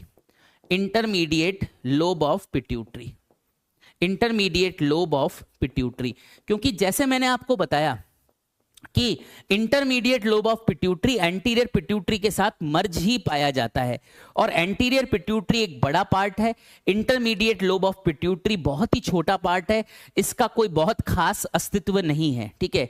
तो ये जो हार्मोन्स आ रहे हैं न केवल ये एंटीरियर पिट्यूटरी में पहुंच रहे हैं, पर ये इंटरमीडिएट लोब ऑफ पिट्यूटरी जो एंटीरियर पिट्यूटरी के साथ मर्ज है, ये hormone intermediate lobe of pituitary पर भी अपना इफेक्ट दिखाएंगे, ठीक है। तो आप ये देखिए कि जो हाइपोथैलेमिक हार्मोन्स हैं ये इस पोर्टल वेन के ब्लड से फ्लो करते हुए नीचे एंटीरियर पिट्यूटरी पर आकर पहुंच रहे हैं, ठीक है। अब सवाल ये है बच्चों कि इनको रिलीजिंग हार्मोन्स क्यों कहते हैं, ठीक है, इनको इनहिबिटरी हार्मोन्स क्यों कहते हैं, ऐसा क्यों कहते हैं इनको, ठीक है। आइए मैं आपको सिखाने वाला हूं। अब आपको पता तो चल गया कि हार्मोन्स कैसे आते हैं, ठीक है। ऊपर हाइपोथैलेमस में न्यूक्लियाई होता है, ये आपको पता चल गया, ठीक है। न्यूक्लियाई में जो न्यूरॉन्स होते हैं बेसिकली उनको न्यूरोसिक्रीटरी सेल्स भी कहा जाता है, because they are synthesizing and secreting hormones, okay, right. Nuclei में हम न्यूरॉन का केवल सेल बॉडी वाला पार्ट ही कंसीडर करते हैं, ओके, राइट। चलिए, तो अब आते हैं कि भैया ऐसा क्या है, ठीक है, ऐसा क्या है कि इन्हें रिलीजिंग हार्मोन्स या इनहिबिटरी हार्मोन्स कहा जाता है। एक एग्जांपल से आज मैं एक्सप्लेन करूंगा, बाकी का कल करेंगे, ठीक है। देखिएगा, ओके, ये देखिएगा, ये रहा आपका ऐसे एक बॉक्स, ठीक है। इस बॉक्स में बिल्कुल पैसा नहीं मिलेगा तुमको, ठीक है। तुम ऐसे पैसे कमाओ, ऐसे तो मैं तुम्हें अलाउ नहीं करूंगा, याद रखिए, ठीक है। और जो तुम पैसा कमाओगे वो मेरा होगा, याद रखना। अपनी कमाई का आधा भाग मेरे को दे देना, ठीक है, ओके। तो ये रहा हाइपोथैलेमस, ठीक है, ये रहा हाइपोथैलेमस फिर तो यार मैं तुमसे हफ्ता वसूल करके ही अमीर हो जाऊंगा, ठीक है। तो ये है हाइपोथैलेमस, ठीक है। हाइपोथैलेमस जो है एक रिलीजिंग हार्मोन बनाता है लिखा था ना रिलीजिंग हार्मोन, तो एक रिलीजिंग हार्मोन की बात मैं आपको बताता हूं, ठीक है ना। एक रिलीजिंग हार्मोन है GnRH, ठीक है, GnRH। यार इसका फुल फॉर्म तो बताओ, GnRH का फुल फॉर्म है gonadotrophin releasing hormone, gonadotrophin releasing hormone, gonadotrophin releasing hormone, ठीक है। तो जीएनआरएच का फुल फॉर्म है गोनाडोट्रोफिन रिलीजिंग हार्मोन। तो हाइपोथैलेमस इस हार्मोन को बनाता है, इसको अपन कहते हैं जीएनआरएच। ये रिलीजिंग हार्मोन है, गोनाडोट्रोफिन रिलीजिंग हार्मोन, ठीक है। तो ये ऑरेंज कलर का हाइपोथैलेमस, ऑरेंज कलर का हार्मोन, दोनों का एक ही कलर दिया है क्योंकि ये हार्मोन बना रहा है कौन, हाइपोथैलेमस बना रहा है। इसका नाम है जीएनआरएच, गोनाडोट्रोफिन रिलीजिंग हार्मोन। ये एक रिलीजिंग हार्मोन है। रिलीजिंग हार्मोन क्या करता है, रिलीजिंग हार्मोन जो है क्या करता है, देखिएगा। रिलीजिंग हार्मोन जो होता है बेटा जीएनआरएच, ये स्टिमुलेट करता है किसको, ये स्टिमुलेट करता है एंटीरियर पिट्यूटरी को, ठीक है। ये स्टिमुलेट करता है एंटीरियर पिट्यूटरी को। जैसे आपके टीचर्स आपको स्टिमुलेट करते हैं, पढ़ ले पढ़ ले पढ़ ले, घर वाले कहते रहते हैं पढ़ ले पढ़ ले पढ़ ले, ओके, स्टिमुलेशन, ठीक है। वैसे जो है ये जीएनआरएच स्टिमुलेट करता है किसको, ये जीएनआरएच स्टिमुलेट करता है एंटीरियर पिट्यूटरी को, ठीक है। ये जीएनआरएच स्टिमुलेट करता है एंटीरियर पिट्यूटरी को, ठीक है। ओके, समझ में आया। तो स्टिमुलेशन का मतलब है सिग्नल भेजना, ठीक है।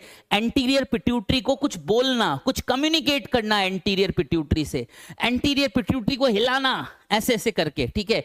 तो जीएनआरएच स्टिमुलेट करता है एंटीरियर पिट्यूटरी को, और तब जाकर एंटीरियर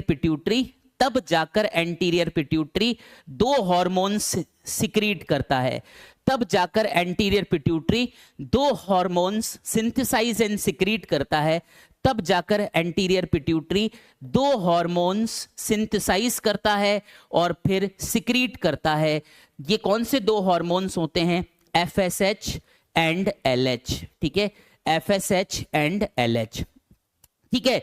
तो रिलीजिंग हार्मोन नाम क्यों पड़ गया, हाइपोथैलेमस का ये हार्मोन रिलीजिंग हार्मोन इसलिए कहलाता है क्योंकि ये हार्मोन एंटीरियर पिट्यूटरी को स्टिमुलेट करता है और एंटीरियर पिट्यूटरी से रिलीज करवाता है एफएसएच और एलएच। याद रखिए, एंटीरियर पिट्यूटरी ये एफएसएच और एलएच तभी रिलीज करेगी जब जीएनआरएच स्टिमुलेट करेगा। याद रखिए, हाइपोथैलेमस बना रहा है जीएनआरएच, याद रखिए, ठीक है।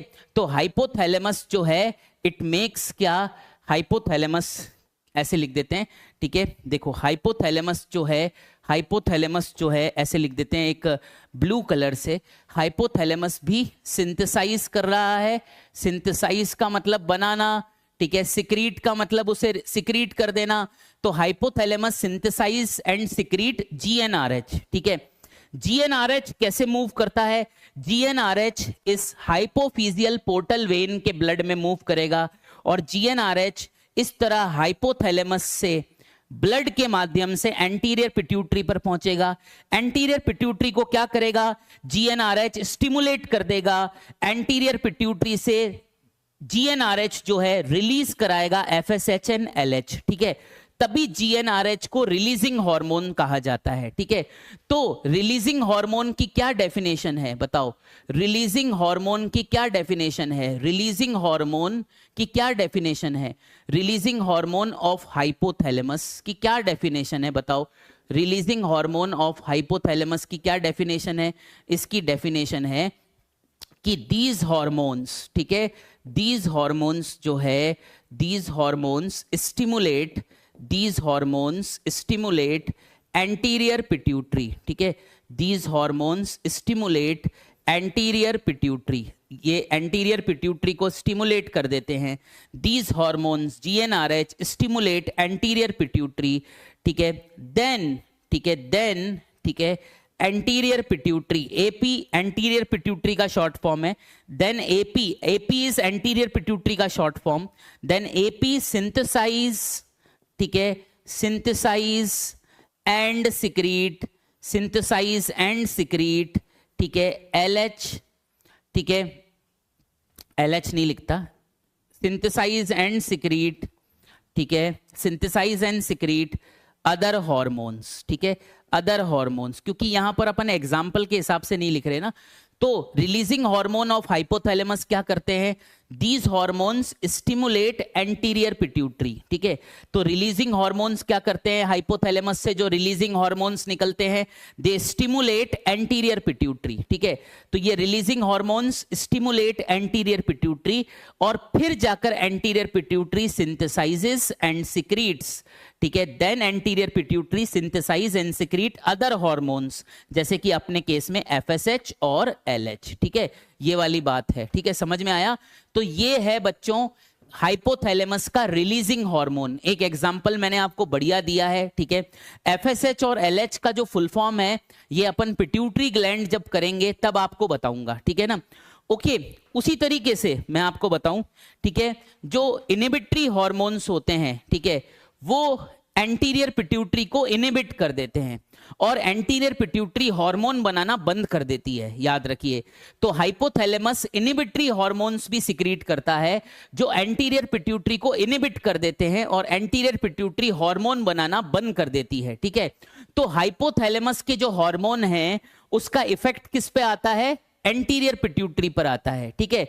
रिलीजिंग हार्मोन्स जो होते हैं वो एंटीरियर पिट्यूटरी को स्टिमुलेट करते हैं और एंटीरियर पिट्यूटरी तब जाकर दो हार्मोन्स बनाती है, ठीक है। और जो इनहिबिटरी हार्मोन्स होते हैं हाइपोथैलेमस से जो निकलते हैं वो एंटीरियर पिट्यूटरी को इनहिबिट कर देते हैं, ठीक है। तो मैं इसको लिख लेता हूं यहां पर, देखिए, ठीक है, इधर देखिए, एग्जाम्पल तो कल ही दूंगा, ठीक है। तो ये है आपका हाइपोथैलेमस, ठीक है, ये है आपका हाइपोथैलेमस, ठीक है। हाइपोथैलेमस जो है, ओके, ये देखिएगा, हाइपोथैलेमस जो है ऐसे करके ये बना रहा है क्या, हाइपोथैलेमस ऐसे करके इनहिबिटरी हार्मोन्स भी बनाता है, ठीक है। ये इनहिबिटरी हार्मोन्स जो होते हैं लाल कलर का इसलिए बना रहा हूं क्योंकि रेड लाइट का मतलब रोकना, ठीक है, रेड कलर मतलब रोकना, ठीक है, रेड सिग्नल होता है मतलब रोक रहे हैं, ठीक है। तो इनहिबिटरी हार्मोन्स क्या करते हैं, ठीक है, ये किस पर असर डालते हैं, ये भी एंटीरियर पिट्यूटरी पर असर डालते हैं, ये देखिए, ये एंटीरियर पिट्यूटरी पर असर डालते हैं, ये देखिए, एंटीरियर पिट्यूटरी लिख दो भैया, ये एंटीरियर पिट्यूटरी पर ही असर डालते हैं, ठीक है, एंटीरियर पिट्यूटरी पर ही असर डालते हैं, ठीक है। और ये इनहिबिटरी हार्मोन्स क्या करते हैं, ये इनहिबिटरी हार्मोन्स क्या करते हैं, ये इनहिबिट करते हैं, ठीक है, ये इनहिबिट करते हैं एंटीरियर पिट्यूटरी को, ये इनहिबिट करते हैं एंटीरियर पिट्यूटरी को। तो एंटीरियर पिट्यूटरी जो होता है, ठीक है, इस केस में एंटीरियर पिट्यूटरी जो होता है, जो एंटीरियर पिट्यूटरी होता है, अब इस केस में क्या होता है, स्टॉप्स मेकिंग हार्मोन, ठीक है, stops making hormone, stops making hormone, stops making hormone, ठीक है, ये वाली बात होती है, ठीक है। तो ये जो इनहिबिटरी हार्मोन्स हैं ये कौन कौन से टाइप के होते हैं ये तो मैं आपको कल बताऊंगा, पर याद रखिएगा हाइपोथैलेमस दो प्रकार के हार्मोन्स रिलीज करता है, ठीक है, releasing hormone, inhibitory hormone. RH मतलब रिलीजिंग हार्मोन, इनहिबिटरी हार्मोन्स में IH आ जाएगा, IH इनहिबिटरी हार्मोन्स, ठीक है। रिलीजिंग हार्मोन का एग्जाम्पल दे दिया, रिलीजिंग हार्मोन्स जो हाइपोथैलेमस के होते हैं ये स्टिमुलेट करते हैं एंटीरियर पिट्यूटरी को, तब एंटीरियर पिट्यूटरी कोई हार्मोन दूसरे बना पाता है, सिक्रीट कर पाता है। और जो इनहिबिटरी हार्मोन्स हाइपोथैलेमस के होते हैं, हाइपोथैलेमस के जो इनहिबिटरी हार्मोन्स होते हैं ये इनहिबिट करते हैं एंटीरियर पिट्यूटरी को और एंटीरियर पिट्यूटरी फिर कोई हार्मोन नहीं बनाता, याद रखिए, ठीक है। तो ओके, ये भी लिख देता हूं यहां पर, ठीक है, इधर लिख देता हूं, ठीक है, एक सेकेंड, इधर एक लाइन लिख देता हूं इस तरफ, फिर खत्म करते हैं, ठीक है। कहां लिखूं, यहीं लिख देता हूं, इधर ही इसके नीचे ही लिख देता हूं, ठीक है, कि इनहिबिटरी हार्मोन्स, ठीक है, इनहिबिटरी हार्मोन्स कौन बनाता है, hypothalamus, of hypothalamus, of hypothalamus, inhibitory hormones of hypothalamus, ठीक है, इनहिबिट, ठीक है, इनहिबिट एंटीरियर पिट्यूटरी, AP मतलब एंटीरियर पिट्यूटरी, ठीक है। So anterior pituitary do not, ठीक है, do not synthesize and secrete a hormone, do not synthesize and secrete a hormone, ठीक है ना। तो अब आपको इतना तो पता चल गया होगा कि हाइपोथैलेमस क्या बनाता है, हाइपोथैलेमस बनाता है releasing hormones and inhibitory hormones, और इनका इफेक्ट किसके ऊपर होता है? एंटीरियर पिट्यूटरी के ऊपर होता है। ठीक है ना, समझ में आया? और पूरा आपको समझ में आ गया होगा कि हाइपोथैलेमस में न्यूक्लियाई पाए जाते हैं। Nuclei cluster of cell bodies को कहा जाता है। ये सेल बॉडीज न्यूरॉन का ही पार्ट होते हैं, याद रखिए, और इन सेल बॉडीज के अंदर ही हार्मोन बनाया जाता है। ठीक है, फिर ये हार्मोन जो है इन छोटे छोटे एक्सॉन्स के माध्यम से ब्लड में एंटर करवा दिया जाता है, और ये जो रिलीजिंग हार्मोन्स हैं या इनहिबिटरी हार्मोन्स हैं, ये हाइपोफिजियल पोर्टल वेन के ब्लड के माध्यम से एंटीरियर पिट्यूटरी पर पहुंचकर अपना इफेक्ट शो करते हैं। ठीक है, चलिए, तो अब आप जो है प्लीज इसे उतार लीजिए, और यहां तक ही आज की क्लास है।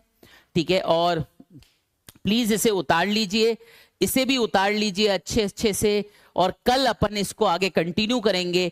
मैं कल सारे रिलीजिंग हार्मोन्स की बात करूंगा और सारे इनहिबिटरी हार्मोन्स की बात करूंगा। कौन कौन से रिलीजिंग हार्मोन्स होते हैं, कौन कौन से इनहिबिटरी हार्मोन्स होते हैं, और वो क्या इफेक्ट डालते हैं। एक एग्जांपल मैंने रिलीजिंग हार्मोन का दिया है, बाकी का कल।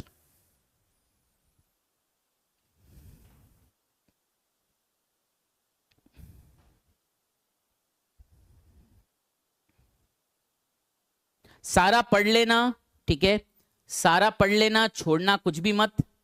ठीक है, और सारा उतार लो, ओके, साथ के साथ, और कल कंटिन्यू करेंगे यहीं से ही। ठीक है, कोई अगर आपको डाउट आए तो कमेंट में डालना। कमेंट में फालतू की चैटिंग मत किया करो भाई, कोई फायदा नहीं है।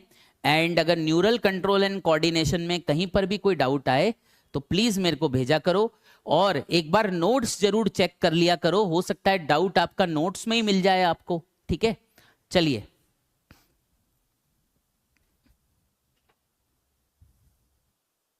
Bye, love you all. ठीक है, गॉड ब्लेस यू ऑल। पढ़ाई में ध्यान लगाइए। आई होप जो आपका स्केड्यूल होगा वो बन गया होगा। जो होमवर्क वाली डीपीपीज हैं उसका स्केड्यूल मैंने फाइनल कर लिया है, कल आपको मिल जाएगा किसी भी हालत में, और कल पहली डीपीपी भी आपको मिल जाएगी, होमवर्क डीपीपी। थोड़ा स्केड्यूल बनाने में, डीपीपी बनाने में टाइम लगता है। ठीक है, चलिए, अब मैं आपसे कल मिलता हूं बच्चों, और कल से हम होमवर्क देना भी चालू करेंगे, आपको स्केड्यूल भी फ्लोट कर देंगे। ठीक है, और जो है कल मुलाकात करते हैं। नमस्कार, शब्बा खैर, और god bless you, bye, love you all. इसे उतार लो अगर कुछ रह गया है तो।